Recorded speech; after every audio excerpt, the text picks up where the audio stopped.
is Tony from her Homestead Skills, and I have been doing a little bit of research. Hey, I came across this report titled Canada's Food Price Report for 2023, which was published sometime in December of last year, which is probably less than a month ago now, or just around a month ago. And the interesting thing about it is that it did highlight food prices for 2022, and it makes predictions on what the forecast is for 2023. So what we can expect. And it's a 26-page document. I have gone through all of it, and I'm just going to go through some of the highlights right now. And this is specific to Canada, but I suspect that you might find some similarities where you are as well. First of all, it is the 13th edition,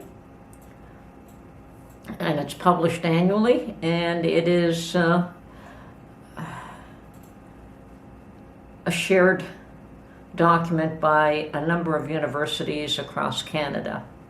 So from one end of the country to the other, so everyone contributes to this, but it is put out by the universities. And the executive summary states that last year's report predicted an overall food price increase of 5 to 7%. And they also admit that the current rate for food price increase exceeded that prediction at 10.3%. And those of us that buy food every day know that even the 10.3% is probably low, but that is what they're admitting to in this document based on the number crunching that they have done.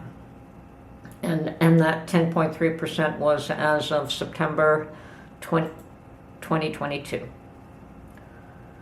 And I don't know what data they use, and it's probably fairly extensive, but I'm not going to even get into that. I'm just going to get into some of the highlights of this report. So basically in 2022, they predicted an annual food expenditure of up to $14,767.36 for a family of four, which includes a man, a woman, and a couple of, children, middle-aged, teenage, young, and a younger, but not a baby. And from what they observed, this family ended up paying an additional $455.44 for food for that year. Some of the forecasts for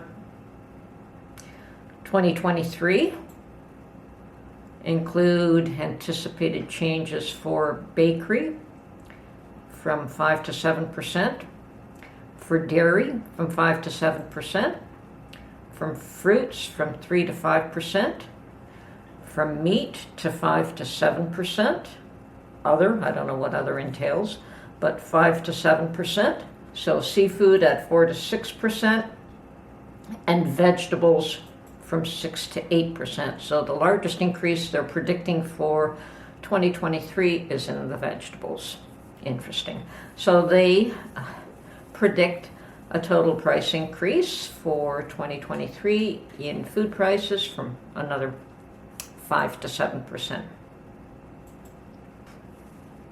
So the 2023 report forecasts overall food price increases will increase from 5 to 7% next year. This year. Okay, so for 2023, that same family will now be spending $16,288.41 for the same food, for a price increase of up to $1,065 overall in the total cost of 2023.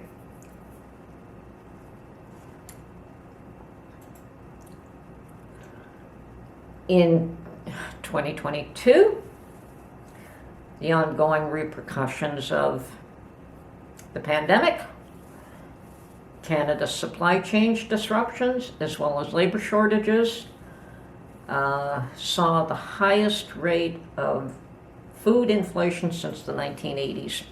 I think we all know that. A 40-year high. Adverse climate events, rising geopolitical tensions, high oil prices, and a falling Canadian dollar all contributed to those retail food prices, according to this report. And that all stands to reason. And for many Canadians, more consumers attempted to save during grocery trips by reading weekly flyers. I can tell you I certainly did that. Using coupons. I don't know too many Canadians that actually use coupons where I am, and I don't know other parts of Canada whether they're more available. Taking advantage of volume discount and using food rescuing apps. I don't know what that is. Never heard of a food rescue app. Other avenues like volume discounting, of course, that, i.e. bulk buying large quantities, that's what I do, seem to be more popular with Canadian shoppers. However, 54% feel it's unfair to smaller households. Well, it depends on what you're buying in volume. I think dried food goods you can buy in volume, some things you can't, and things that you can freeze or you can preserve in some way is very useful for buying in bulk. I don't know why you would buy in bulk if you couldn't do something to preserve it.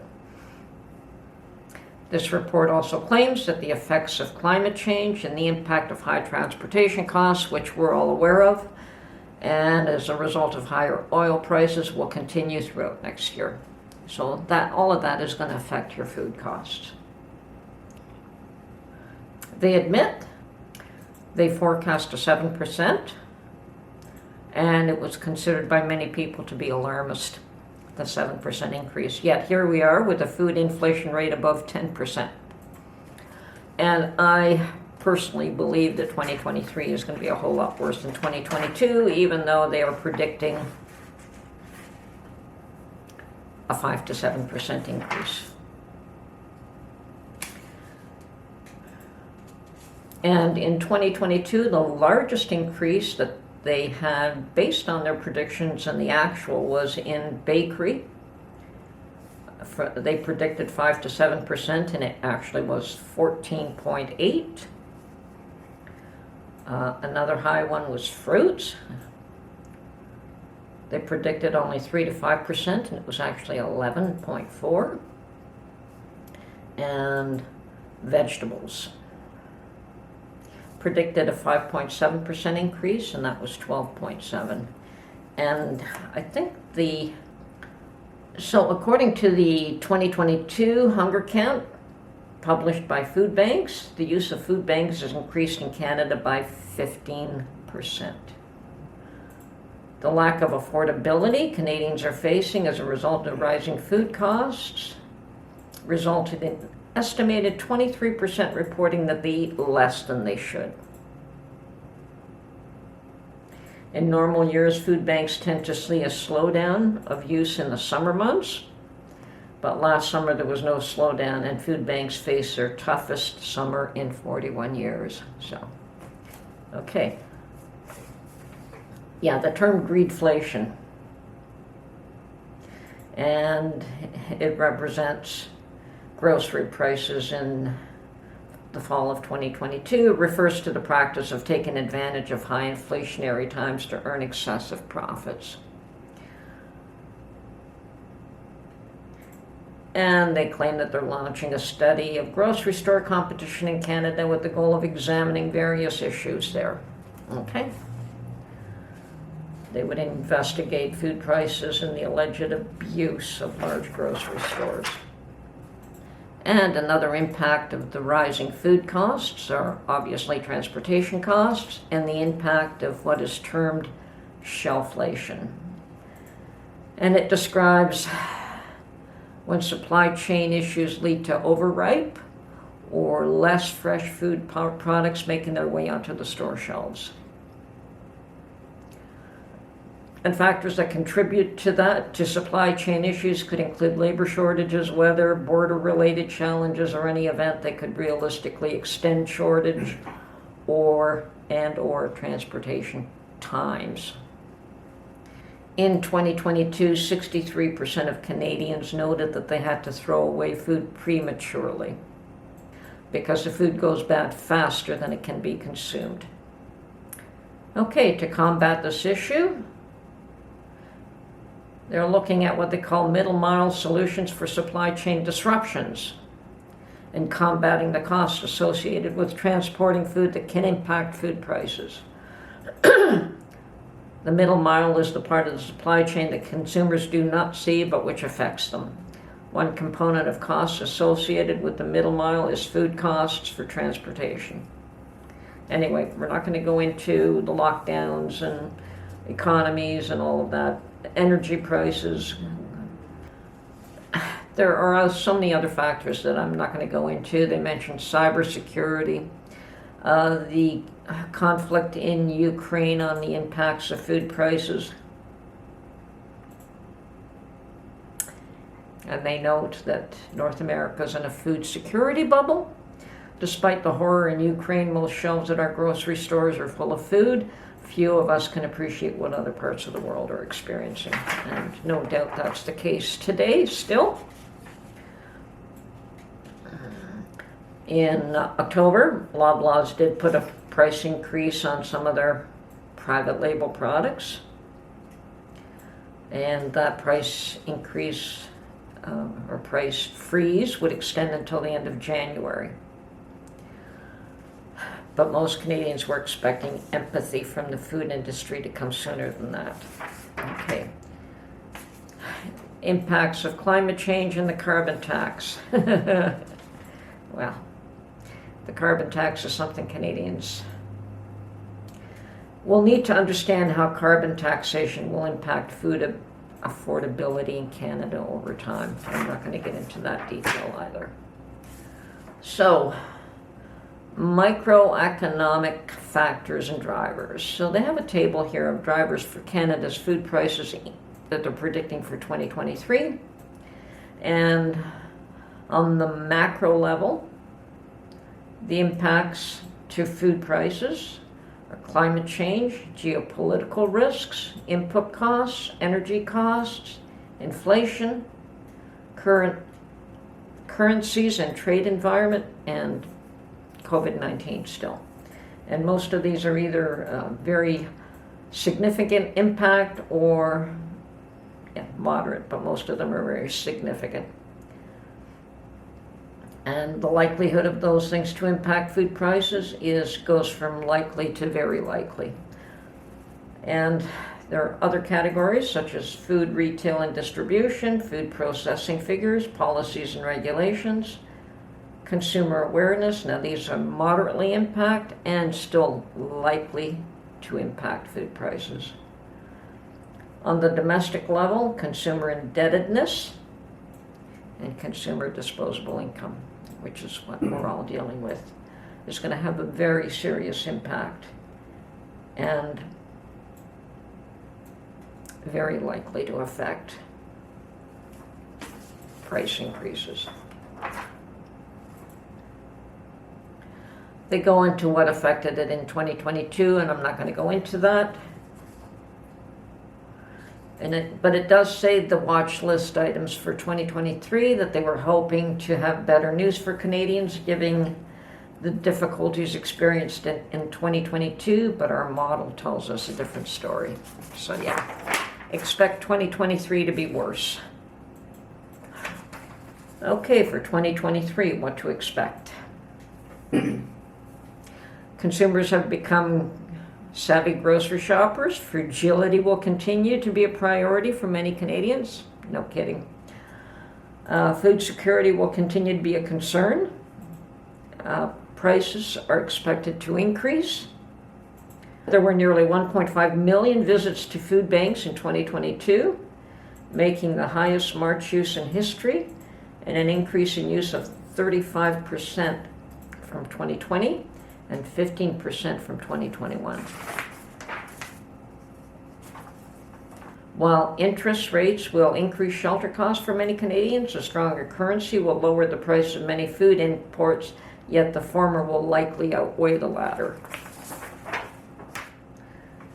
Economic slowdown. With current high food prices and predicted increases, it is possible there will be an economic slowdown next year. No kidding. Okay, they also go into the Canadian dollar, the value of the Canadian dollar based on the US dollar.